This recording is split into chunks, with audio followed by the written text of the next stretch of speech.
محمدین و خواجه‌زاده رو می‌بینیم.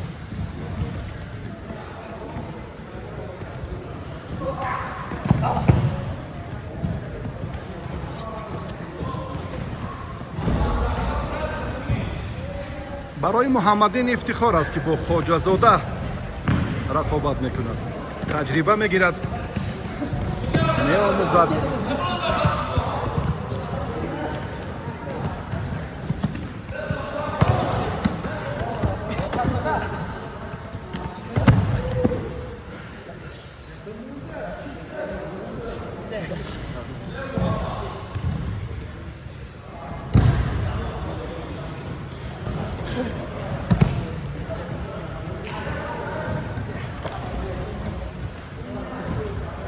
از قهرمانی جهان سامبو میان نورسان محمدین مدال برنجی دارد.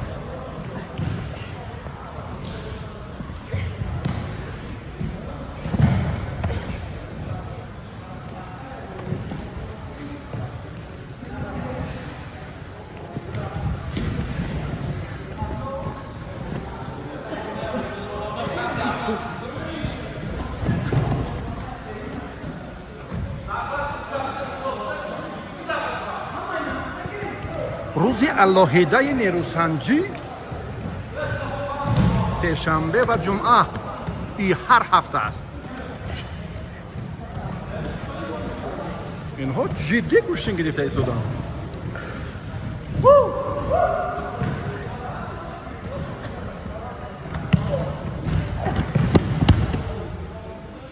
این رقابت نه به خاطر سنجش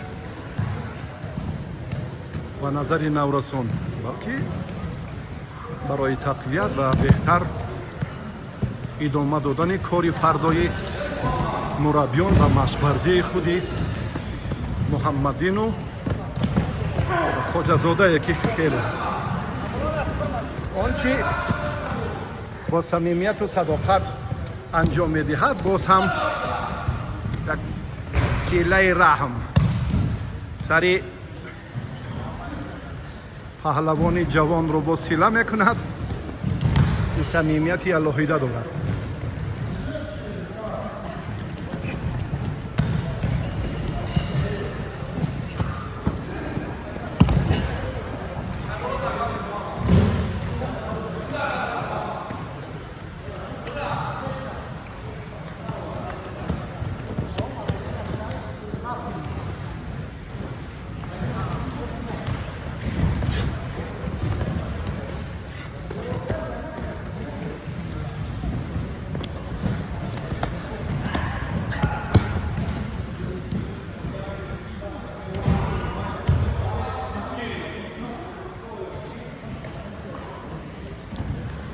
برای راو بسیار مهم است که شاگردان را با چهره های زبردست گوشین اندازد و خلاصه گیری نماید.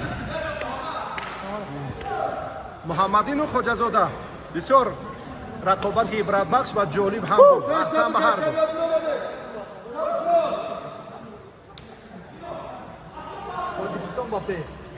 اما با صمیمیت اینجا نظارت دارن هم یاری بیک و محمد صفا و استادان دیگر و فکر میکنم اندیشه خواجه‌زاده کاملا راجع به هنر محمدین دیگر است. چخیر است؟